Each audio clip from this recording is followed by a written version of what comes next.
สีอริยะนั้นแม่ป้าสื่อลาดสสีเฮาเนาพี่น้อง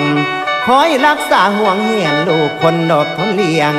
หาอาหารมาป้อนยำนอนแม่กัดลำจิตกุศลอีกซ้ำคอยเฝ้าแม่นเบิ่งแยงตั้งแต่น้อยมาดแมงจนอายุ16 ปีจังมีจิตสงสัยแม่เฮาผู้ใดแท้อันว่ามารดาเลี้ยงเป็นสัตว์ศาสตร์โอ้ยในเราเฮานี่เป็นซ้ำสันคนแท้มนุษย์จริงทั้งหาบ่อยู่นิ่งต่างกะคิดสงสัยคุณแล้วตาสินใจไปถามอีแม่คิงมารดาเลี้ยง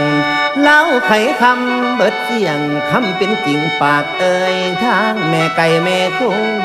กับแม่เต้านาคน้ำจ๋าจอยโลกสู่ฟังลาดสาสีเมฆกะบ่ได้ยังออกเอ่ย